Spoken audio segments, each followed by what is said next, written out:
In this video, we will explore the parking crisis at TCU, argue for the investment in infrastructure such as parking garages and pedestrian-friendly transportation, while also discussing concerns like cost and the effect on campus image. TCU's parking infrastructure has not adapted with the times. As more and more students consider TCU, there has become an increase in the number of students who enroll, specifically the underclassmen required to live on campus.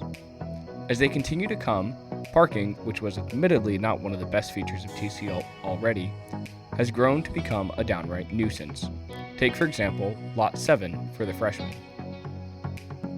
The parking spots that aren't taken are far from the academic side, with shuttles running every 15 minutes, not nearly enough for students trying to get to class on time. Yeah, it's impossible to find parking. There's never open spots. Well, on game days, yes, and I'm not a commuter right now, but I've heard the commuter parking is pretty bad, so next year I'll find that out. But on game days, when they make us all move our cars to the commuter lots, it's pretty hard to find a parking spot that's like relatively close to campus because they're all taken. I have trouble finding parking almost every time I go into the parking garage. I normally have to circle a couple times until I find a spot. Have you? Yes.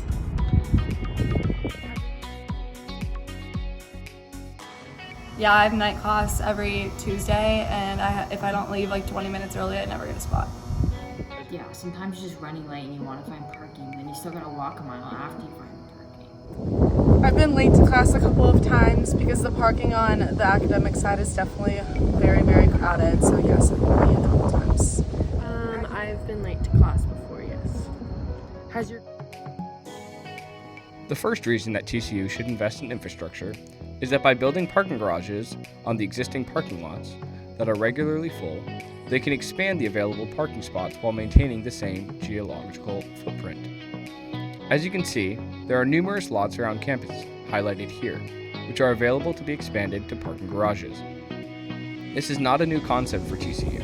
In fact, there are already 2 parking garages for first-year and Greek Village students.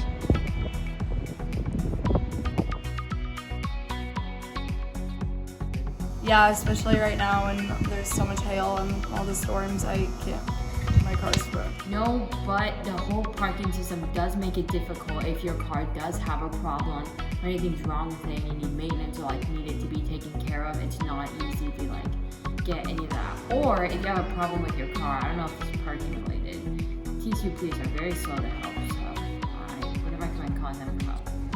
No, my car's not been damaged, but I know people whose car has been damaged when they had to park outside during a hailstorm or a thunderstorm. Not only will these parking garages double or even triple the available parking spaces, depending on the number of levels built, but we will also provide safe parking for the inevitably stormy Texas weather. At a cost, these parking garages utilize existing space on campus to increase the number of parking spaces, while adding the convenience of safe parking for the wild Texas weather. TCU should also invest in infrastructure that allows students to access the lots on the outskirts of campus more easily. The best way would be to contract a company such as Lime or Bird, who has the software and ability to create a network of bikes and electric scooters that can only be operated within the TCU area. With the existing apps, the companies can limit the scooter's location to TCU property to prevent any thefts. Additionally, this would likely provide students job opportunities to service and charge the scooters and bikes routinely.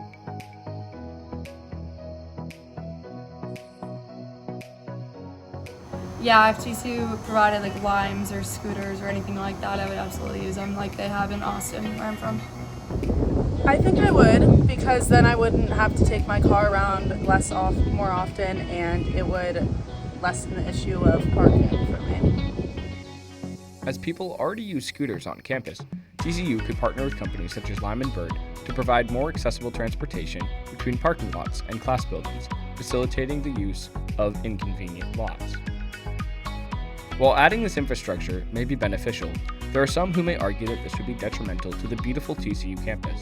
Adding new parking structures to TCU could be considered less beautiful structures, as the multi-level buildings would definitely be hard to miss. This may be a stark contrast to the natural beauty of TCU. The green foliage that surrounds it, and the rich fauna that is synonymous with springtime on campus.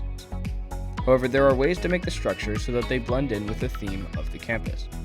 To do this, structures can incorporate greenery and be built with the same distinct brick tones that the current buildings employ. Look, for example, at how Frog Alley blends in with the stadium's design flawlessly, rather than being an eyesore. TCU has shown its capability to design appealing architecture even in its parking garages. Another factor for why people may be opposed to investing in infrastructure is the financial burden that TCU would amass. One element that must be considered when we talk about constructing parking infrastructure is the fact that there is a financial burden associated with it. Estimates for the cost of new parking garages range between roughly $20,000 to $40,000, according to Fixer.com. One would have to ask themselves if this infrastructure expansion is needed more or less than the routine firework displays, expensive concerts, and frivolous activities put on by TCU. While the cost indeed is great, given how much TCU spends on other categories, we feel that it is a worthwhile investment for long-term parking solutions to be built.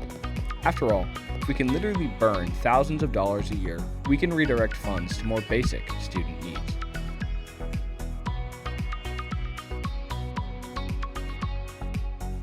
Yes, I think that TCU has such a huge budget that we need to allocate it differently because clearly the needs of students are not being met. Yes, most definitely. I think they should, because if parking is already an issue now and the enrollment rates are increasing every single year, like parking is most definitely going to be an even bigger issue than it already is now. So whether that means another parking structure, which hopefully for commuter students or people living here, or that means not allowing freshmen to bring their cars, or whatever it may be, something needs to be done to allow for more parking to be accessible on campus. I definitely think TCU should prioritize it just because they prioritize student life in general and that's part of student life. I think so because it makes things a lot more complicated for all of us. In summary, we understand that being a student is already strenuous, and finding reliable parking should not be added to the list of everyday stresses. Parking lots that are close enough for convenience are overcrowded and contentious, while lots that remain empty are on the fringes of campus, where they are useless to the everyday commuters. We propose that TCU invests in infrastructure in two ways. First, by increasing the available parking spaces on existing lots through upward expansion, and second, through making the far lots more accessible through TCU dedicated bike and electric scooter contracts. Some concerns with this plan would be the financial burden added to TCU, as well as the marring of the meticulously managed image of the campus itself. We have demonstrated how parking garages have been designed in the past to avoid standing out as an eyesore, as well as proposed new ideas such as natural elements that would enhance the beauty of campus rather than damage it. Monetarily, TCU spends money on a lot of other things to enhance the quality of student life under the banner of student experience. These extensive funds could be divided and reallocated to the infrastructure projects that will have a longer-term effect on student happiness. Given that TCU keeps accepting students and the existing parking is already problematic, it is beneficial for all individuals associated with TCU to consider investing in infrastructure improvements that would solve the parking crisis at TCU.